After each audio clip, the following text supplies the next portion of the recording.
అందించే నమస్తే నాగేశ్వర్ కార్యక్రమానికి స్వాగతం. ప్రొఫెసర్ గారు మనతో ఉన్నారు. నమస్తే Nageshwar. Kangana Ranaut Bharatiya Janata party fire brand, ఆ పార్టీ ఎంపీ కూడా చాలాసార్లు వివాదాస్పద వ్యాఖ్యలు చేసి డిఫెన్స్లో పడ్డారు. పార్టీ కూడా చాలా సందర్భాల్లో ఆమె వ్యక్తిగత కామెంట్స్ అవి అని ఖండించిన పరిస్థితి.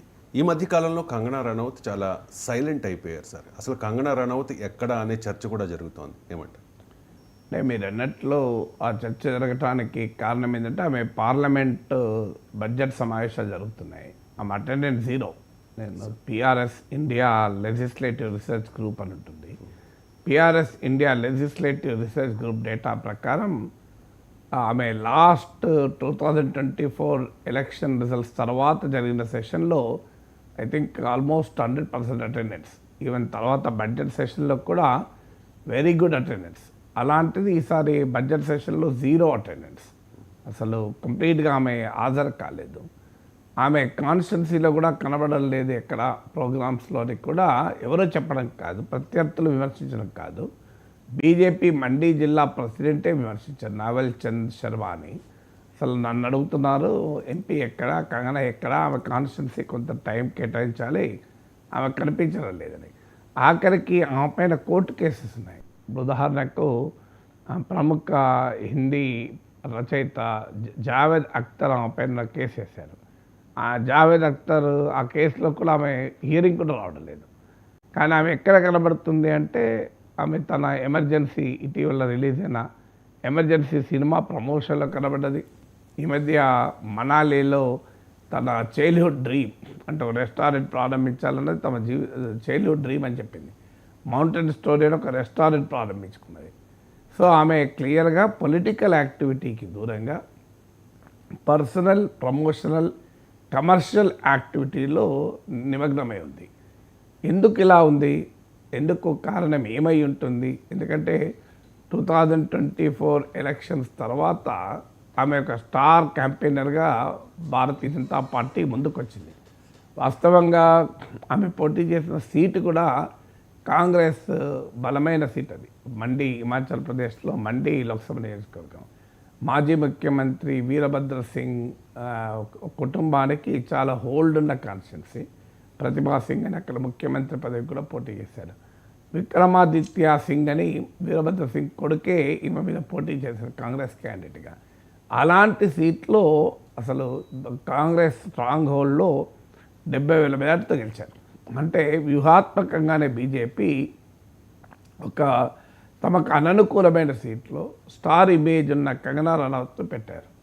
పెట్టిన తర్వాత ఆమె బీజేపీ పర్సన్ సర్వ్ చేస్తూ రాహుల్ గాంధీ పైన తీవ్రమైన అటాక్ చేస్తూ ఏ స్థాయికి వెళ్ళారంటే రాహుల్ గాంధీ థెరపీ తీసుకోవాలి, రాహుల్ గాంధీ పార్లమెంట్లో లీడర్ ద అపోజిషన్గా చేసిన ప్రసంగం ఇండియా కూటమి పక్షాలు అపోజిషన్ ప్రశంసించాయి. ఇండిపెండెంట్ కామెంటేటర్లకు కూడా బెటర్ రేటింగ్ ఇచ్చారు. రాహుల్ గాంధీ లీడర్ ద అపోజిషన్గా చేసిన మొట్టమొదటి ప్రసంగం, దాన్ని స్టాండప్ కామెడీ అని చెప్పి కంగనా రనౌత్ డిస్క్రైబ్ చేసింది. ఇలా రాహుల్ గాంధీ అటాక్ చేసినంత కాలం బీజేపీకి బాగా ఉపయోగపడ్డ పర్సన్గా, బీజేపీ ఎజెండాను మోసుకెళ్తున్న పర్సన్గానే ఆ స్టార్ క్యాంపెయినర్గా మిగిలిపోయారు. కానీ తర్వాత ఎక్కడికి సమస్య వచ్చింది, ఇక మా హద్దులు దాటారు. అంటే సెలబ్రిటీలను రాజకీయాలకు పట్టుకొచ్చి వాళ్ళ ఇమేజ్ ద్వారా లాభం పొందాలనుకున్నప్పుడు వాళ్ళు చేసే పనుల వల్ల నష్టాలు కూడా వస్తాయి. అది బీజేపీకి అనుభవమైంది. అందుకే ఇటీవల ఆమె ఎమర్జెన్సీ అనే ఒక సినిమా తీస్తుంది. మనందరూ తెలుసు, చాలా కాంట్రవర్షియల్ సినిమా అది. వాస్తవంగా బీజేపీ ఐడియాలజీకి చాలా దగ్గరగా ఉన్న సినిమా. అందులో ఆమె స్వయంగా ఇందిరాగాంధీ రోల్ ప్లే చేసింది. మీరు సినిమాలను భారతీయ జనతా పార్టీ చాలా ఎక్కువ ఉపయోగించుకుంటుంది. మీకు కాశ్మీర్ ఫైల్స్ వచ్చినప్పుడు బీజేపీ అఖిల భారత కార్యవర్గ మీటింగ్లోనే ప్రైమ్ మినిస్టర్ మోడీయే కాశ్మీర్ ఫైల్స్ గురించి మాట్లాడడము, అనేక రాష్ట్ర ప్రభుత్వాలు కాశ్మీర్ ఫైల్ సినిమాకు ట్యాక్స్ కన్సెషన్స్ ఇవ్వడము, ఫ్రీ స్క్రీనింగ్స్ బీజేపీ ఏర్పాటు చేయడం, ఇవన్నీ చూసాం కాశ్మీర్ ఫైల్స్ విషయంలో. అలాగే మీకు సబర్మతి రిపోర్ట్ అని గోద్రా ఘటనపైన సినిమా వస్తే దాన్ని పార్లమెంట్లో కూడా స్క్రీనింగ్ చేశారు. అందువల్ల సినిమా తమకు అనుకూలమైనప్పుడు ఆ సినిమాను ప్రమోట్ చేయడంలో బీజేపీ చాలా కీలక చొరవ చూపుతుంది. ప్రైమ్ మినిస్టర్ హిమ్సెల్ఫ్ దాన్ని ఛాంపియన్ చేస్తారు. మీకు కేరళలో లవ్ జిహాద్ పైన తీసిన సినిమా కూడా బీజేపీ అలాగే ప్రమోట్ చేసింది. తన పొలిటికల్ నరేటివ్కు అనుగుణంగా ఉన్న ఎమర్జెన్సీ సినిమాను బీజేపీ ప్రమోట్ చేయలే. మీకు ఎక్కడ బీజేపీ రాష్ట్ర ప్రభుత్వాలు కన్సెషన్లు ఇవ్వలేదు. నాకు గుర్తున్నంత వరకు ఒక చోట నితిన్ గడ్కరీ హాజరైనటువంటి ఒక ప్రోగ్రాంలో ఐ థింక్ ఫడ్నవీస్ కూడా హాజరైనట్టున్నారు. ఆ ఒక్క ప్రోగ్రాంలో ఈ ఎమర్జెన్సీ సినిమా స్క్రీన్ చేశారు తప్ప దేశవ్యాప్తంగా బీజేపీ నాయకత్వం కానీ బీజేపీ శ్రేణులకు కానీ ఎమర్జెన్సీ సినిమాను ఓన్ చేసుకోలేదు. అది తమ పొలిటికల్ నరేటివ్కి అనుకూలమైనా కూడా మీకు అందులో తమ పార్టీ ఎంపీ తీసిన సినిమా కాంగ్రెస్ పార్టీని అటాక్ చేస్తానికి తమకు ఒక ఆయుధము అయినా కూడా ఆ సినిమాకి ఆఖరికి సెన్సార్ బోర్డ్ సర్టిఫికేట్ కూడా రాలే. లాస్ట్ సెప్టెంబర్లో రిలీజ్ కావాల్సింది ఈ జనవరిలో రిలీజ్ అయింది. దానికి ఆమె తీవ్ర ఫ్రస్ట్రేషన్ కూడా వ్యక్తం చేసింది. నా పరిస్థితి ఇలా ఉంది, దిక్కుతోచిన స్థితిలో ఉంది అని. మరి ఏం జరిగింది, ఎందుకు ఇలా జరిగింది అంటే ఆమె పొలిటికల్ లయబిలిటీ కావడం మొదలుపెట్టారు. ఎప్పుడైతే ఆమె పొలిటికల్ అసెట్గా భావించి కాంగ్రెస్ స్ట్రాంగ్ హోల్డ్లో తమకు అననుకూలమైన సీట్లో పెట్టి గెలిపించుకున్న బీజేపీ రాహుల్ గాంధీ పైన అవమానకరంగా మాట్లాడుతున్నంతసేపు ప్రాబ్లం రాలే. కానీ ఎప్పుడైతే పొలిటికల్ లయబిలిటీ కావడం మొదలైందో బీజేపీ దూరం పెట్టడం మొదలుపెట్టింది. ఇప్పుడు ఆ కంప్లైంట్ ఏంటంటే నరేంద్ర మోడీ అపాయింట్మెంట్ కూడా దొరకడం లేదు. సాధారణంగా నరేంద్ర మోడీ సినిమా వాళ్ళతో కలవడంలో వెనుకాడాడు. మీకు ఒక పంజాబీ కళాకారుడు చాలా పాపులర్ పర్సన్ ఆయన ఫార్మ్ రైట్స్కు మీకు ఫార్మ్ లాస్కు వ్యతిరేకంగా వ్యవసాయ చట్టాల వ్యతిరేక పోరాటానికి మద్దతు ఇచ్చాడు. అయినా కూడా ఇటీవల ఆయన కలిశాడు. అందువల్ల అలాగే రాజ్ కపూర్ శత జయంతి ఉత్సవాల కోసం కరీనా కపూర్, సైఫ్ అలీ ఖాన్, కపూర్ల కుటుంబంతో చాలాసేపు గడిపారు. ఎందుకంటే సినిమా ఇండస్ట్రీలో ఉన్నవారు ఇప్పుడు మనం పవన్ కళ్యాణ్ పట్ల మోడీ ప్రత్యేక ఆసక్తి చూపడం చూసాం. చిరంజీవి పట్ల ప్రత్యేకమైన ఆసక్తి చూపడం చూపాం. ఎందుకంటే మోడీ చాలా తెలివైన వాడు.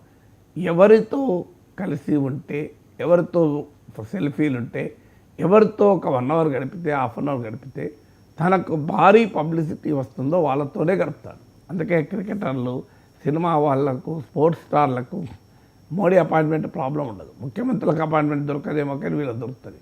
అలాంటిది కంగనా రనౌత్ సొంత పార్టీ ఎంపీ, పెద్ద ఎత్తున పార్టీ ఎజెండాను తీసుకెళ్లిన వ్యక్తి, ఎమర్జెన్సీ లాంటి సినిమా తీసిన వ్యక్తి, పాపులర్ స్టార్ అయినా కూడా కంగనా రనౌత్కి అపాయింట్మెంట్ లేదు. అంటే మోడీ దూరం పెడుతున్నాడు, బీజేపీ ఓన్ చేసుకోవడం లేదు. దీనికి ఆమె యొక్క ఇంటర్వ్యూలో చెప్పింది ఓపెన్గా, నేను ప్రైమ్ మినిస్టర్ని కలవాలని చూస్తున్నా, సినిమా వాళ్ళు చాలామంది కలుస్తుంటారు మోడీజీని, నాకు మాత్రం అపాయింట్మెంట్ దొరకడం లేదు అని ఓపెన్గా బహిరంగానే చెప్పింది. కారణం ఏంటి అంటే ఆమె పొలిటికల్ లయబిలిటీ కావడం. ఎందుకైంది పొలిటికల్ లయబిలిటీ? ఆమె నోటి దురుసు వల్ల అయింది. అంటే రాజకీయాల అనుభవం లేని ఒక ఫిలిం స్టార్ అనవసరంగా రాజకీయాలపైన ఎక్కువ మాటలు మొదలుపెట్టింది. ఆమె ఎక్కడ దాకా వెళ్ళింది అంటే రైతు ఉద్యమం, వ్యవసాయ చట్టాలకు వ్యతిరేకంగా రైతు పోరాటంలో శవాలు కనిపించాయి, వేలాడదీశారు, రేపులు జరిగాయని ఘోరమైన ఆరోపణ చేశారు. అది కూడా హర్యానా ఎన్నికల సమయంలో చేశారు. దాంతో హర్యానా జాట్ల పాపులేషన్ ఎక్కువగా ఉన్న ప్రాంతం, బీజేపీకి స్ట్రాంగ్ సోషల్ బేస్ జాట్లలో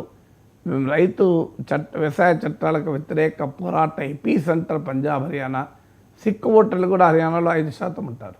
అలాంటి హర్యానా ఎన్నికల సమయంలో ఈమె ఒక భయంకరమైన ఆరోపణ రైతు ఉద్యమం పేరు చేసింది. అది సీరియస్గా బీజేపీ డ్యామేజ్ చేస్తారు. బీజేపీ భయపడింది. అపోజిషన్ వెంటనే దాని ఒక ఆయుధంగా మార్చుకుంది. అక్కడితో ఆగకుండా సిక్కులను ఖలిస్తానీలో ఉన్నది. ఇలా మళ్ళీ వ్యవసాయ చట్టాలు తేవాలి, రైతులే దాన్ని డిమాండ్ చేయాలి, రైతులకు అది లాభం అని కామెంట్ చేశారు. ఇలా ఇష్టం వచ్చినట్టుగా వ్యవసాయ చట్టాలపైన, దాని వ్యతిరేక రైతు ఉద్యమం పైన ఏ చట్టాలు తెచ్చేస్తే నరేంద్ర మోడీ చేతులు కాల్చుకున్నాడో, ఏ చట్టాలపైన జరిగిన రైతు ఉద్యమానికి భయపడి బీజేపీ నరేంద్ర మోడీ క్షమాపణ కూడా చెప్పాడు, మాఫ్ కరియే ముజే అని చెప్పాడు. అలాంటి వ్యవసాయ చట్టాలపైన అనవసర వివాదాన్ని పట్టుకొచ్చారు కంగనా రనౌత్. దానిపైన రేపులు జరిగాయనే ఆరోపణలు చేయడం అనేది మామూలు విషయం కాదు. దానివల్ల సిక్ కమ్యూనిటీలో తీవ్ర వ్యతిరేకత వచ్చింది. ఈవెన్ ఎమర్జెన్సీ సినిమాపై కూడా సిక్కుల్ని రాంగ్గా చూపారు ఈ సినిమాలో. అందువల్ల ఈ సినిమాను బ్యాన్ చేయాలి అని దేశవ్యాప్తంగా సిక్కులు డిమాండ్ చేశారు. ఈవెన్ తెలంగాణ ముఖ్యమంత్రి కూడా కలిసి తెలంగాణలో ఉన్న సిక్కు సమాజం కూడా ఎమర్జెన్సీ సినిమాను నిషేధించండి అని రిక్వెస్ట్ చేశారు. అందువల్ల అలాగే గాంధీ మహాత్ముని పైన ఘోరంగా మాట్లాడారు. గాంధీ జాతిపితే కాదు, ఒక దేశానికి బిడ్డలు ఉంటారు తప్ప ఆ దేశానికి బిడ్డలే ఉంటారు, జాతిపితలు ఉండరు, వీళ్ళంతా భారతమాత బిడ్డల మనమంతా అని అక్టోబర్ 2 గాంధీ జయంతి రోజు లాల్ బహదూర్ శాస్త్రి ఫోటో పెట్టి ఆమె ట్వీట్ చేశారు. అంటే గాంధీ మహాత్ముని నేను ఇగ్నోర్ చేస్తాను అని. బహుశా ఆమె ఏమనుకున్నదంటే బీజేపీ ఆర్ఎస్ఎస్కు చాలా రుచిస్తుంది, ఎందుకంటే గాడ్సేను కీర్తిస్తారు, గాడ్సేను గౌరవిస్తారు కనుక. అలాగే ప్రజ్ఞా సింగ్ ఠాకూర్ అనే భోపాల్ ఎంపీ గాంధీ మహాత్ముని చంపిన నథురాం గాడ్సేను పొగుడుతూ పార్లమెంట్లో మాట్లాడారు. సో తనకు కూడా ఇది లాభం అవుతుంది అనుకున్నారు. కానీ బీజేపీ వీళ్ళు మాట్లాడచ్చు, కానీ అది కంట్రోల్డ్గా మాట్లాడమే బీజేపీ అనుమతిస్తుంది.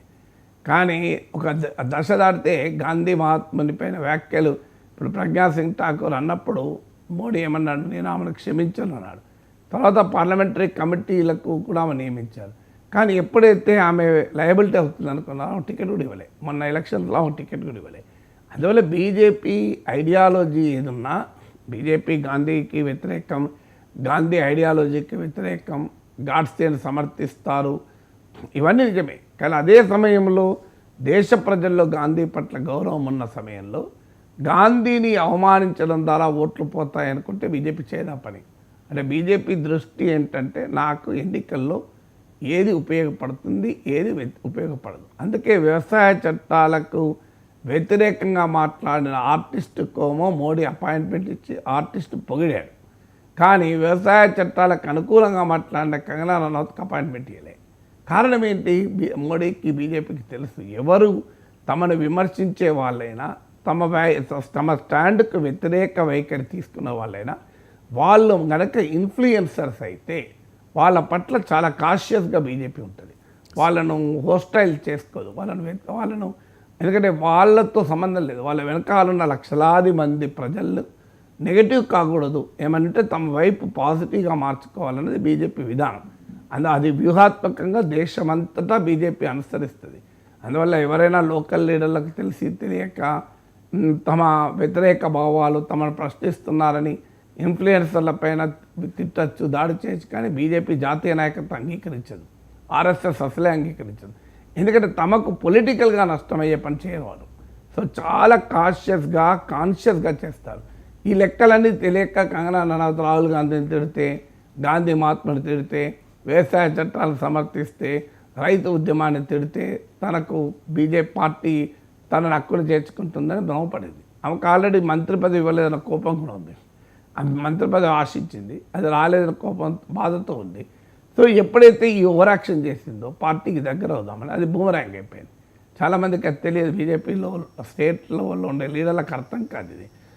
తమ నాయకత్వం మెచ్చుకుంటుందేమో అని పనిచేస్తారు, అది రివర్స్ అవుతుంది. ఇక్కడ బీజేపీ స్ట్రాటజీ వల్ల తనను వ్యతిరేకించేవారైనా సమాజంలో వారికి పలుకుబడి ఉంటే, సమాజం వారి పట్ల గౌరవంగా ఉంటే వారిపైన దాడి చేయదు. అందుకే గాంధీ మహాత్ముని పైన అటాక్ చేస్తే బీజేపీ సమర్థించలేదు. బీజేపీ వ్యవసాయ చట్టాలపైన రైతు ఉద్యమం పైన అటాక్ చేస్తే బీజేపీ సమర్థించలేదు. మీరు మొదట్లో అన్నట్లు డిజోన్ చేసుకుని మాకు సంబంధం లేదు, ఆ వ్యక్తిగత అభిప్రాయం అని. ఎందుకు? పాపులర్ ఒపీనియన్ను, పాపులర్ ఇమేజ్ను దెబ్బతినకుండా బీజేపీ జాగ్రత్త పడుతుంది. అది కంగనా రనౌత్కి అర్థం కాలే.